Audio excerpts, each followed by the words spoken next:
G'day, Steve Morgan here, Fishing Monthly Magazines with Bill Hull, who's a stalwart at Northside Marine in Brisbane in Australia.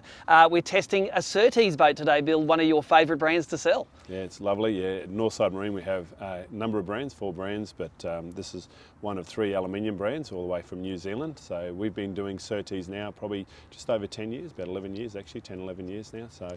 And from day one, they sold before they even got here, the first order, and we've never looked back since. We've enjoyed the product immensely. So. They're a very popular New Zealand-built fishing boat, and the Surtees, all the ones I've tested, have been very fishing focused. What sort of advantages are there for the fishermen in this sort of hull? It's probably in the hull, probably one of the biggest things is offshore riding. You know, obviously there are model centre console. This one's a hardtop, so it's good for that open water protection for the passengers on board.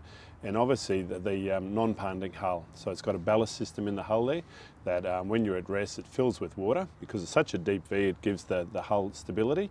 And it's also got a flap, so if you're in really adverse conditions you can lock that water in there. So when you're travelling it gives you an advantage, almost like an old-fashioned heavy duty fiberglass boat. You know, it just feels really solid through the water. So it's an interesting mechanism on the back. As I look at it, it's actually a physical mechanism. You pull the rope, it pulls that flap down. And how many litres of water are in that ballast system?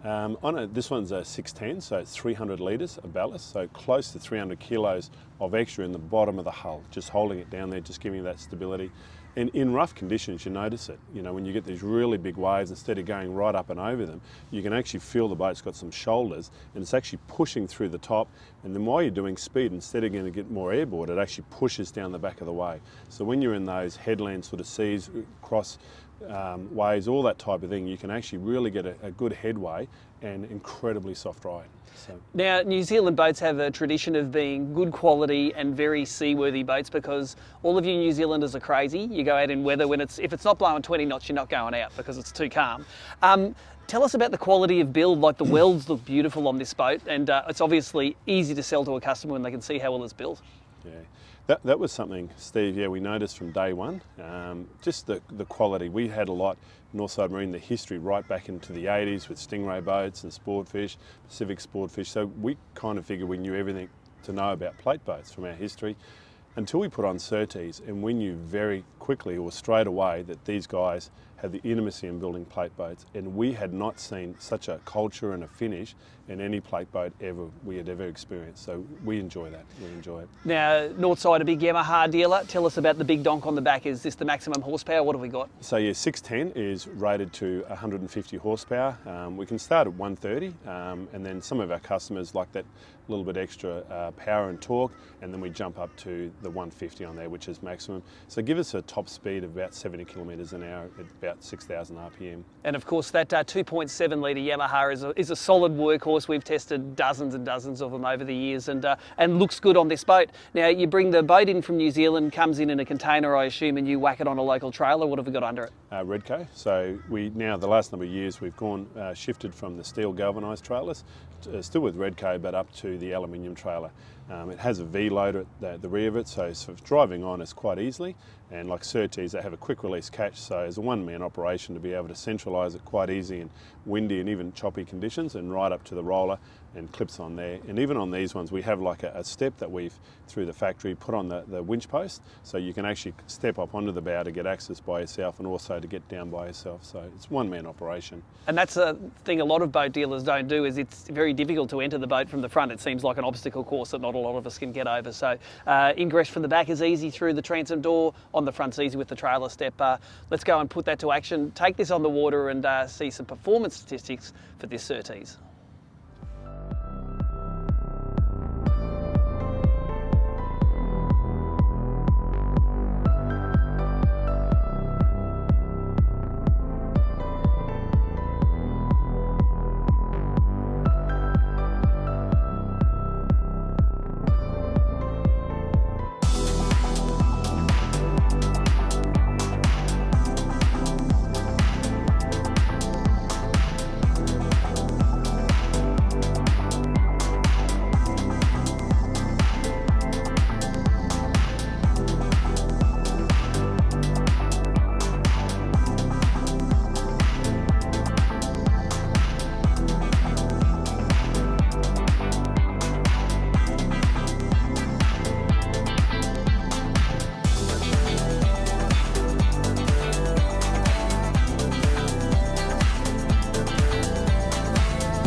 Well, there you go, a very pretty day out in Moreton Bay, if not a day that tests the full rough water ability of this 610 Surtees game fisher.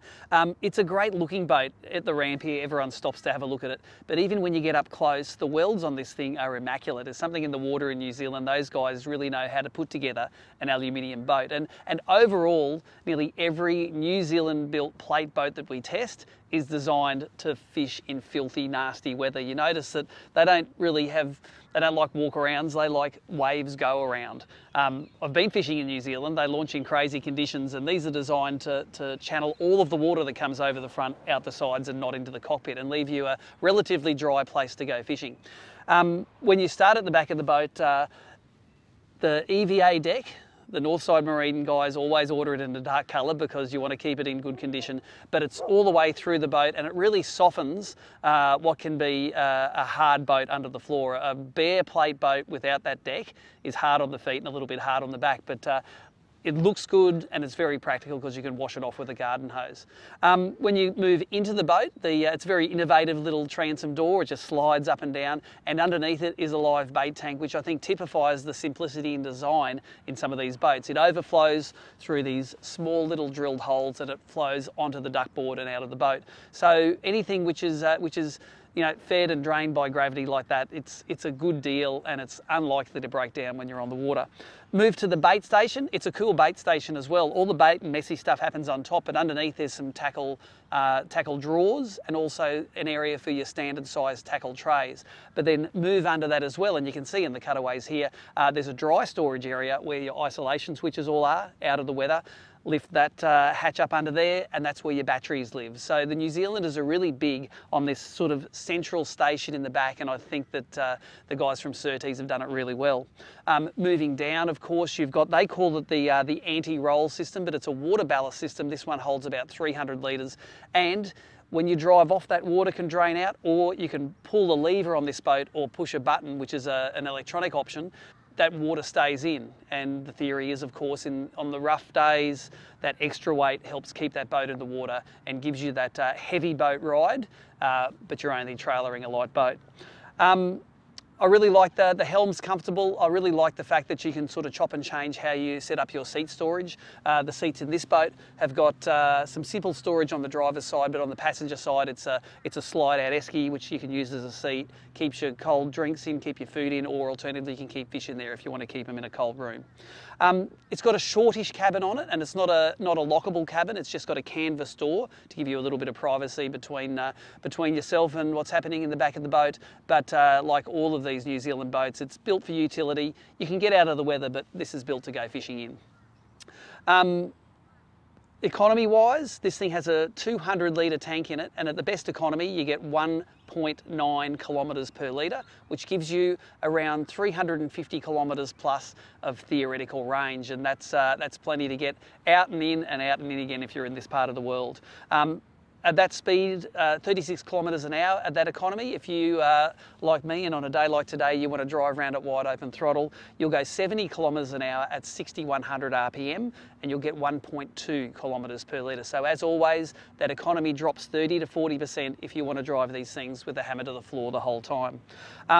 Importantly, this plate-built boat has a 10-year warranty, so and it's an international warranty as well. So even though it's made in New Zealand, they will back that product no matter where they are in the world. As tested, this boat came in at $115,687, but boat motor trailer basic packages start from $88,000. And if you want more information on a Yamaha Surtees package, see the guys at Northside Marine, their website northsidemarine.com.au, or at very least subscribe to their socials and they can let you know what's coming into their yard.